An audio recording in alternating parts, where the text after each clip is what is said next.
Hello, welcome back to Socially Unapologetic. Today we have Mahfuz. Mahfuz, hello. Thank you so much for joining us. Brooke, it's such a pleasure to be here. This is long overdue. It takes me back to when you and I used to jam in the clubhouse scene. So excited to be back in a podcast format today.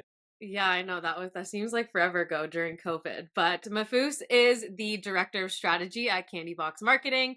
He is a three-time international TEDx speaker and the author of The Resilient Brand and the host of the Canadian Western Bank podcast.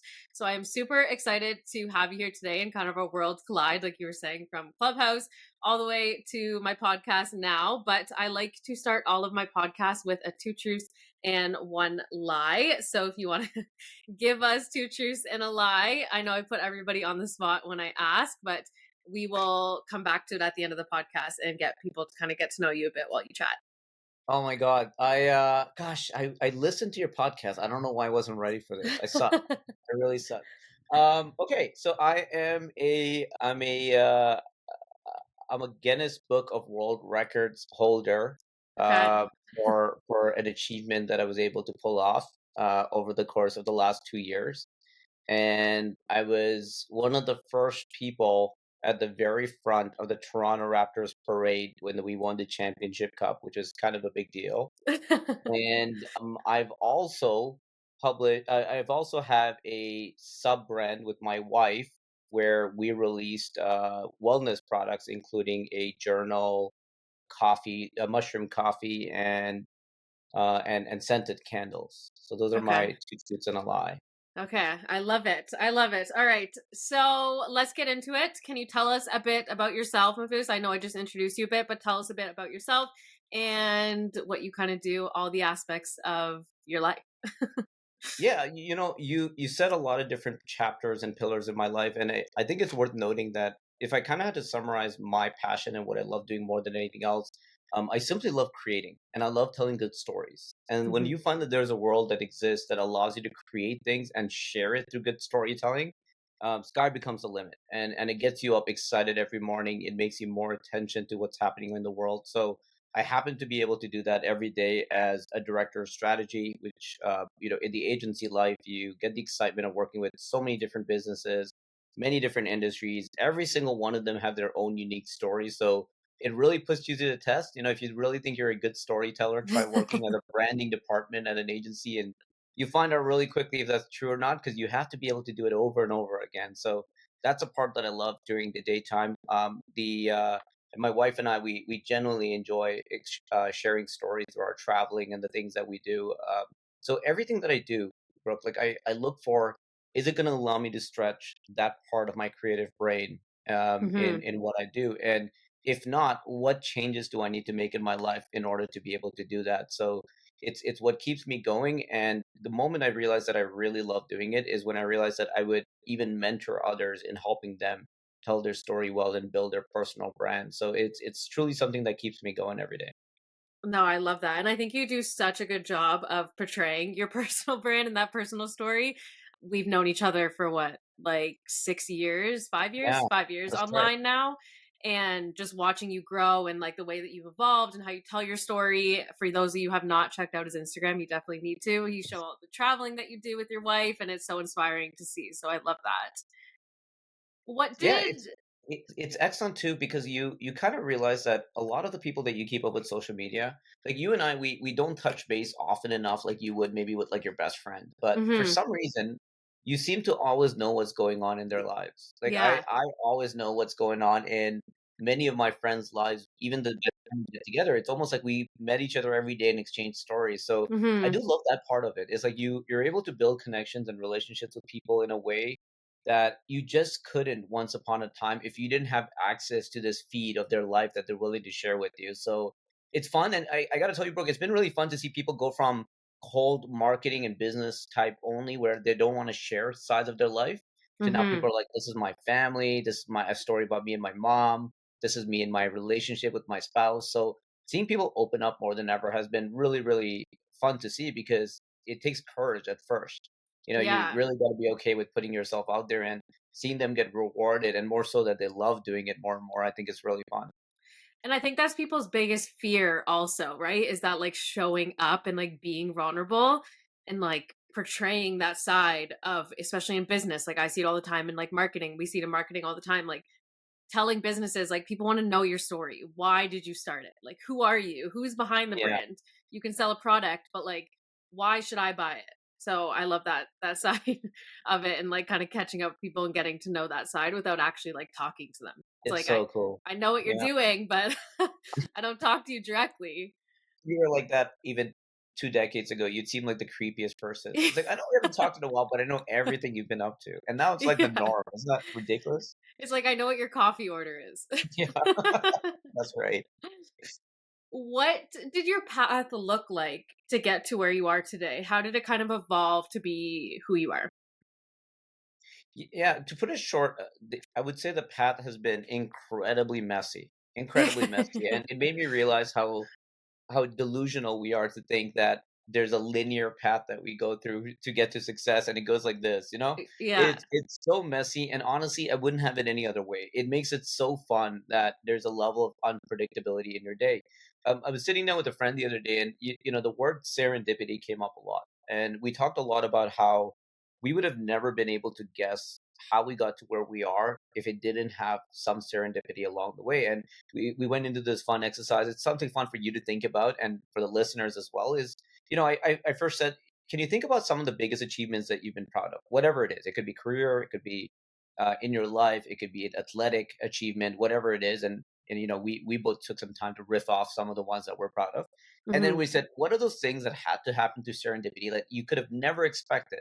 Like somehow things collided and it happened and you were able to get there. And you know, we even exchanged stories about how we met and it would have never happened if it wasn't for a mutual friend that ended up bringing us into the same house one day, and we would have Mhm. never met and we're like best friends now. And so we realized like there is without a shadow of a doubt some level of serendipity needed in your path for you to get there. And then some people will say you need some luck along the way, like they'll use cliche statements like that. Yeah. But if that's true, right? If ever everyone listening to this, and Rick, if you're doing this exercise and you're like, yeah, you know what? If that didn't happen randomly, like someone wasn't there that day for me to pitch my idea, or I didn't end up meeting someone online who opened doors for me. You know, what tends to happen is you all realize that this gets you excited that means there's more serendipity along the way that's ready to Mhm. come in. You become more open minded and you think like, how do I put myself in positions to go through those serendipitous paths? For me, it was like, you know, I joined the agency world because I like writing blogs, and then Mhm. along the way I found out I like speaking on stage a lot because working at the agency allowed me to do a lot of workshops, and when I'm in a workshop setting, I get to speak, and I realized, you know what, there's something there that is really fun. I want to do it more. Then I started getting up on stage. Then I realized that a lot of the speakers do podcasting. So then I started doing podcasting for 3 seasons. Then Mhm. I did a podcasting. You know what my ROI was? Probably like negative 400. You know, I bought so much equipment and nothing came out of it until 3 years later, Brooke, I got brought in by one of our big banks here called Canadian Western Bank. They reached out to me, and it just so happened that their marketing director was a fan of my show. He liked who I was, and he said, "Hey, we're thinking about a show for our bank called The Growth Decoder. We like how your personality is. We feel like it's a good fit for our brand. Would you mind being the host of the show?" And then they flew me out to Vancouver one season, then Alberta one season. We just did the third season in Toronto. And all of that would have happened through serendipity because I would have never guessed when I was sitting in my car at like negative 15 with a phone mounted calling it a podcast show that there'd be someone out there listening that would have flown me out and paid money to get me as a host of a show. So that those kind of moments is what makes it fun. It's very, Yeah. very messy because you don't see it coming backwards and does all these little loops, ups and downs. And I gotta tell you, it's at the best place that I am right now in this journey. I would say everything I went through has put me in a position where I have so much confidence around the things that I do, where majority of that journey was filled with uncertainty and doubt every step of the way. I think that's such an important message that a lot of people need to hear, especially people like listening to the podcast, is like there's never a recipe for how Yeah. to get success. Like there's never a certain path. Everybody's path is different. And I think like even for my own podcast, like yeah, we do these podcasts and you don't really know where it's going to go. You may see 15 people listen, you may see 5 people listen, 500, but it's like you never know that one person that's going to listen to it that can change your life. So like if you don't do it, you're missing out on those opportunities. Yeah, yeah. And you ever see that Instagram post where it's like someone's moping that they only had 100 views on their reel, but then they show you a picture of 100 views, and it's like a bunch of people in the park like watching Yeah. you, and that's like Yeah. crazy. Then they're like, "Oh, I'm mad that I got 1,000 views." Then I'm mad I only got 10,000 views, and all of a sudden it becomes like a stadium. It's like we forget in scale that one number is literally a person that took their time to watch what you're doing Yeah. and what that means. And when you get the numerics out of the equation, it's like you really value the people that are behind it. It makes you spend more time with them at a personal level. When you and I used to do the clubhouse stuff, like you and I were two people in a group of a lot of virtual people where all we could see is their profile picture. If they're Yeah. lucky, they'll be unmuted and they can speak. So we didn't even know what they sounded like. Yet you and I went on like this whole like tour, our clubhouse tour of doing multiple sessions together. I get excited about that, Brooke. I think about how many collaborations and partnerships and who knows, like friendships and other things down the road that happens with people that meet randomly. That happens because it took the time to show up at those rooms and Yeah. give it a shot and try to be who they are to their full potential. Yeah, no, that's amazing. I love that story. I actually work with a client right now where she saw me do a speaking event 3 years ago, and she reached out to me now and she's like, I saw you and I've always thought about you. And then it clicked when I needed you and I had the money. That's when I reached back out. And I was like, I never did speaking events before. And I did that one. And I was like, and this came to now having a client. Like, it's just crazy how the world just like works in your way. And I love that you brought up the serendipity part because it's so true. Like, everything Yeah. comes, evolves, and it brings you to that. Exactly, and if we took a moment to, like, go back to, like, what are those proudest moments that you personally thought about? I guarantee you every single thought about it, every single person that thought about that proud moment, it was only proud because it wasn't easy, that they had to work towards it. They had to Hmm. get there. They had to earn those steps, which means that it wasn't handed to you, which means that you probably had days where you weren't sure you could get it and you overcame it. Doesn't that also mean that you need hard in your life to make it worth it? Like, Yeah. doesn't it mean like it wouldn't have made your top 5 list if you just walked into the next room and it was available for you? So you really when you start to realize that, you kind of frame your way of thinking of saying, "It wouldn't have been my highlight in my life, like the milestone that I'll look back to one day if I didn't go through the challenges." And that makes you welcome the challenges a little bit more. Yeah. It makes you stay in those challenges a little bit longer when you think it's not gonna work, and hopefully that stays as a top of mind for a lot of people listening. Yeah. I love that. I want to ask you because I ask everybody this on my podcast, what does success mean to you? I know it's like a loaded question, but what does that look like for you? What does it mean when somebody says what's successful? What is successful to you? Yeah, so I think that success is an unattainable goal that you spend your entire life trying to get closer to. And Mhm. an example of that is I think of success as get being able to do as much of only the things that you want to do in your life as possible. To say that there's 100% um, kind of a day where you have done nothing but the things that you want to do, maybe unrealistic. I mean, some can argue, but maybe you can get to 99.9. Mhm. And what that means is that you're waking up with choices of things that you want to do, and you chose the one that matters more to you. And you were able to walk away from the ones that you didn't necessarily need to do. So this could be seen in a couple ways. Number one, people probably think of entrepreneurship. Let me get a role that allows me to do what I want to do every day. Maybe it's a job that only has them doing the things that they want to do. Let's say they didn't want to be, leading a team because that's not in their DNA. There's roles that doesn't require you leading a team, so you find a role that fits within that bucket. What I think it is that feeling of anything that you get that you don't necessarily want to do and you know is important. If it's possible, you find someone to delegate it to so that it's not in the back of your mind of something you need to get done for the day. Now, there may be things, like working out. If you really hate working out, but you know it's important, you're not going to be able to get someone to go in and bench press for you and do this for you, and you'll be good. So there may be those outliers, but I think majority of the things. I was reading this in a book the other day, and it spoke to me. It said that getting that feeling of being a procrastinator is not actually a bad feeling. It's actually wisdom. It's a wisdom for two reasons. Number one, it's wisdom because it reminds you that there's something important. Like you wouldn't wake up saying like, "Oh, I gotta get up and do this" if it wasn't important, right? So the first wisdom is that it's important and maybe it needs attention. The second one is you clearly aren't someone that wants to do this job. And usually when you feel one in one and that feeling of procrastination exists, the wisdom is telling you that this is probably something you should look at delegating, and it's a good sign to find someone to be able to do that. So people usually think delegating is okay, I either need a team or I need to hire someone to do it. That's not always the case. If you can provide value for someone else's life and they can also provide value from you, what tends to happen is that you're the delegation partner for each other. And I think that Mhm. can become really, really valuable. For example, in my world, because I've done public speaking, I've done publishing books, and I know marketing well, there's a lot of people out there that want to know how to be a published author, want to know how to deliver their TED talk, want to learn how to build their personal brand. So knowing that that's something valuable I can offer them, there's definitely a trade-off opportunity where they'll be like, hey, you know what I'm good at? I'm good at writing copy for your website. You know what I'm really good at? Creating graphic design for your social media. You know what I'm Mhm. good at? Editing videos for your reels. So you start to find that there's this bartering happening where both of you can offset the things that you don't want to do. I think I'm really good at editing, Brooke. Like when my wife and I do our once a year podcast, I will hit it out of the park. It's one of the most high definition episodes you'll ever see. Like I will edit fire flames into that transition and everything, but it doesn't mean I like it. I hate Yeah. every bit of editing, but I love the work, which is actually why we only do one episode a year, by the way. It's because I really don't want to do more than one episode a year of Yeah. editing. So somewhere in the world, I realized that if I step back from my obsession with quality and I Mhm. trust that there's other people out there that can also do quality, maybe even better than me, I'll find that there's that confidence of being able to hand off the things I don't want to do and then do the thing I do love, which is the conversation part of the podcast. Mhm. So when you find that out, it allows you to get close to that 99.9% of the success, the light at the end of the tunnel that you're striving for here. That's a super powerful thing that I think you just said about like the delegating and giving that off.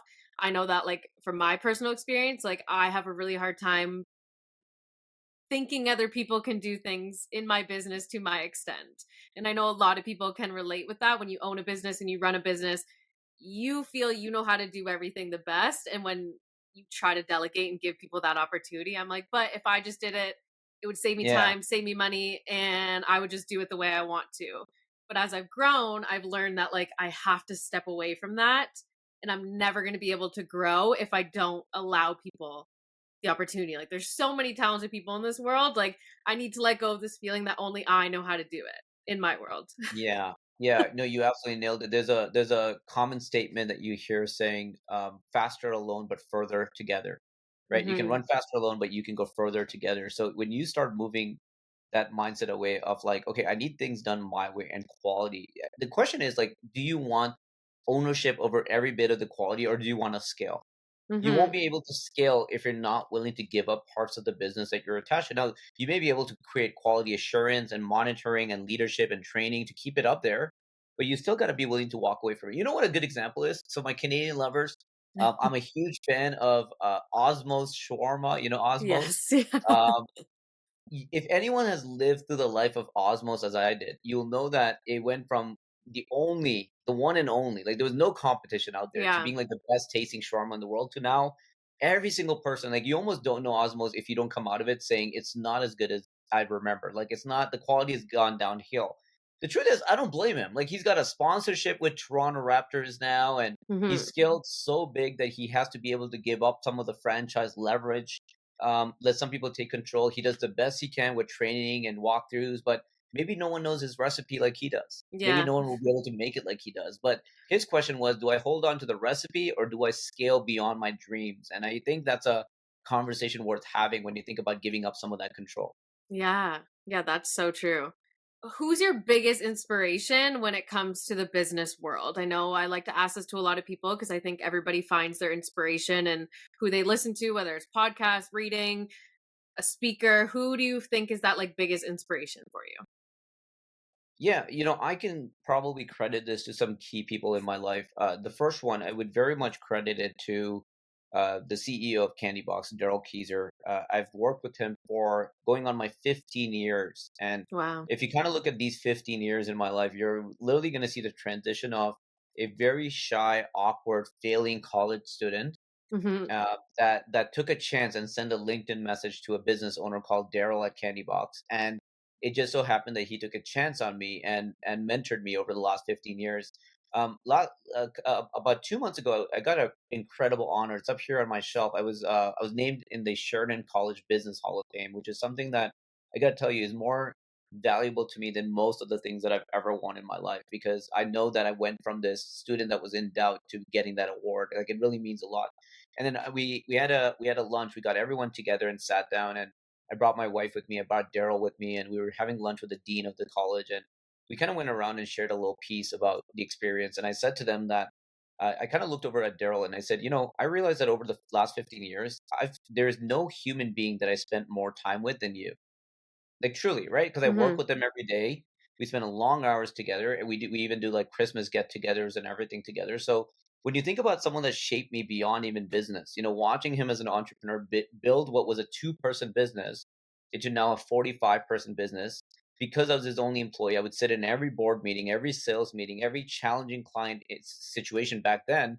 I really would say he groomed the way that I think about business. It groomed me in Mhm. the way of storytelling, understanding where to bet the most, even get his ongoing guidance whether I would do it the right way or not. So he has definitely made a tremendous impact. If you spend enough time with Daryl, you'd probably be like, I can see where Mahfuz gets those characteristics because there's a lot. Even the way I speak sometimes is a lot like he is. So I have to give the man his flowers. He's made an incredible impact in my life. And I could honestly say my path would be very different if I haven't met him in my life as well. The other part of it that's fun is knowing that there's probably 20, 30 other people that made impact on your life subconsciously when you listen to their podcasts Mhm. and pick up things along the way. But I would actually give more of that credit to my friends that also listen to similar podcasts as me. So there's a group of friends that I have that I get together with regularly. We'll listen to maybe like the latest Joe Rogan episode or something in a Jordan Peterson podcast or Tim Ferriss. And what would happen is that we would actually get together and discuss, like, hey, did you listen to that episode? What did you think? And we'll actually like dissect the ideas in that episode. And I would actually leave with a better takeaway from dissecting it than actually listening to the episode. And it would almost be ingrained in me. Like, it would actually make me act different. For example, Mhm. it would make me take a new supplement that I've never had because we broke it down, or it'll make me try a new workout I've never had, or it'll make me go to an event which I was always neglecting. It'll make me do things that I haven't. So when you see it come out in behavior, you realize that it really got to the roots of your thinking beyond that. So Daryl gets the biggest flower, I would say, but there's a lot of subconscious people that from books that I've read and podcasters that I think would also deserve a lot of credit.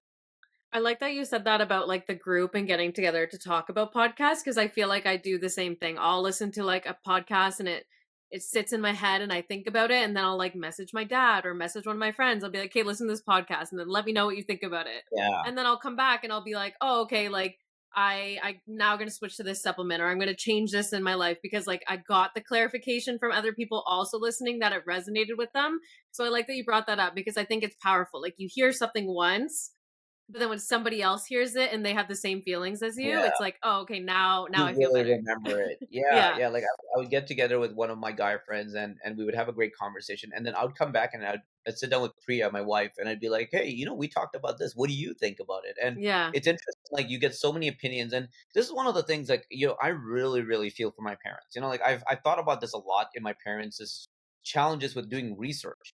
How hard was it to get, verification on some of the things that you heard? Like, for example, if you needed advice, you Mhm. don't have Google to go into once upon a time. You just ask the closest person, maybe your neighbor, what they think, and you take that as fact because they said it with confidence. The fact Mhm. that you can debate it with five different people about something that you heard, for a Yeah. supplement is important. You're putting something new in your body. You really want to validate it.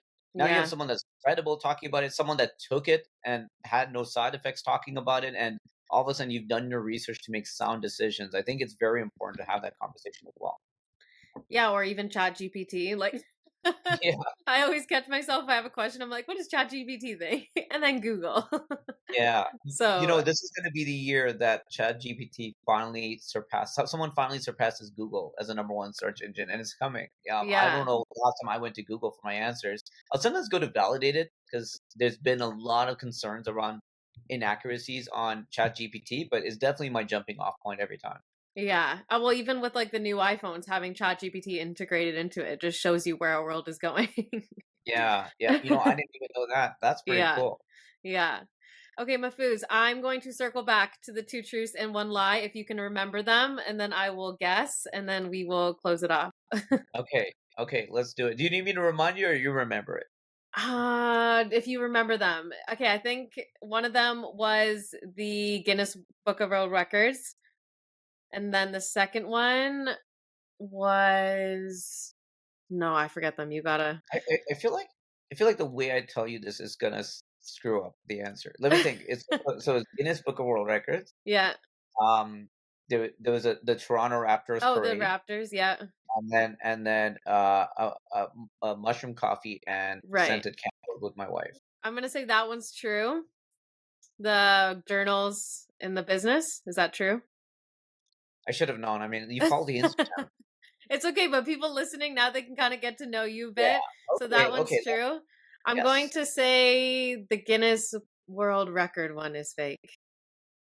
All right. Well, Brooke, I hate to break it to Oh you. no. I hate to break. Oh, there we go. I hate to break it to you, but this bad boy very much sits in the plaque. For what? I delivered a keynote at the world's largest virtual podcast conference in the world. In 2021, it says here. Um, Wow. if I could end on a serendipity note, Yes, is worth the please. story here. So I was supposed to be on a TV show. Okay, Brooke, I got casted for a show that was going to air on Apple TV called the Social. I want to say it's called the Social Network, but I feel like I'm wrong now. It's called Social Network, and I was going to be one of the 30 people for the reality show, and I was getting booked for so many keynote events, and this was just before the pandemic. And I kept saying no because I had to go away for 3 months for the show. Mhm. I was like investing money in suits and looking nice and getting everything lined up for the show. And what happened was, as the date was approaching, it was supposed to be filming in Miami, Florida. They called me a month before the show, before I was supposed to go, and they said they're pulling the plug on international guests because COVID was happening and they're not going to take the chance. And I was one of the people canned. I also saw that the show really didn't air, so maybe it was a good thing. They're usually the best. So it didn't happen, and I was down. I was sad. I spent all this money on clothes and everything, and I said, you know what? I'm gonna make up for it. So I picked up the phone. I called all those events that were trying to book me as a keynote speaker to be like, hey, you still interested? And it just so happened that the Podfest Expo was one of them, and they brought me in. And I didn't know back then. It was after the event that they said, Mahfuz, I don't know if you know this, but you actually just made the Guinness Book of World Records with what you did. And they sent me this official plaque that now sits on my shelf here as an award that came out of pure serendipity of what felt like a bad news. It felt Yeah. like it wasn't going to work out, and it ended up in being something way more beautiful than that. No, that's amazing. Honestly, I love that. I love how this whole episode just like all came back into that Full serendipity. circle. Started Yeah. with it and then it all flowed back into that. That's amazing. I Yeah, love yeah. that. So it was definitely the Toronto Raptors. I was the worst person in that parade. I barely showed up on time, and then there was like a stampede or something, and it didn't end well. So yeah, At least you're there. yeah, I was there in spirit. I think I saw a flash of Kawhi Leonard in a bus. I think that might have Oh, counted. perfect. That's amazing. Okay, Mahfuz, thank you so much for joining us. You gave so much wisdom to our listeners, and I'm really excited that they got to hear from you. It was nice catching up again, and we will Yeah, chat soon. such a pleasure, Brooke. Thanks for having me.